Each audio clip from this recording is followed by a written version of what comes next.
Oh, I am grateful to have been loved and to be loved now and to be able to love because that liberates. Love liberates. It doesn't just hold. That's ego. Love liberates. When my son was born, I was 17. My mother had a huge house, 14-room house. At 17, I went to her and said, I'm leaving. She asked me, you're leaving my house? And she had live-in help. I said, yes. I've found a job, and I've got a room with cooking privileges down the hall, and the landlady will be the babysitter.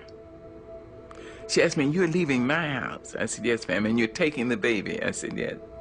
She said, all right, remember this. When you step over my door sill, you've been raised. You know the difference between right and wrong. Do right. Don't let anybody raise you and make you change. And remember this, you can always come home.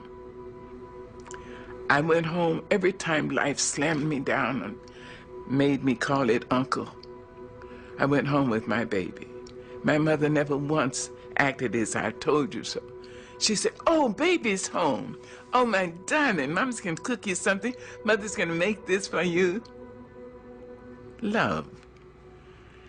She liberated me to life. She continued to do that. When my son may have been 5 years old, my mother would pick him up all the time and feed him. And I went to her once a month, and she would cook for me. So one day I went to her house, and she'd cooked red rice, which I loved. After we finished eating, we walked down the hill, and she started across the street. She said, wait a minute, baby. I was 22 years old. She said, wait a minute, baby. You know, I think you're the greatest woman I've ever met. She said, Mary McLeod Bethune, Eleanor Roosevelt, and my mother, you're in that category.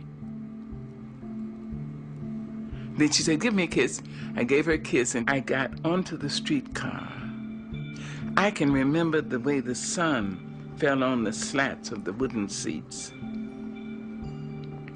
I sat there and I thought about her. I thought, suppose she's right. She's intelligent. And she says she's too mean to lie. So suppose I am going to be somebody. She released me. She freed me to say I may have something in me that would be of value. Maybe not just to me. See? That's love.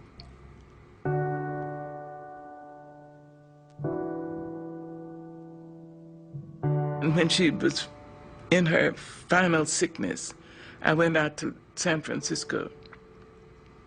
And the doctor said she had three weeks to live. I asked her, would you come to North Carolina? She said yes. She had emphysema and lung cancer. I brought her to my home. She lived for 1.5 years. And when she was finally,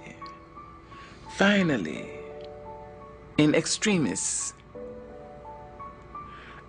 she was on oxygen and fighting cancer for her life. And I remembered her liberating me. And I said, I hope I'll be able to liberate her. She deserved that from me. She deserved a great daughter, and she got one. So in her last days, I said, now, I understand that some people need permission to go.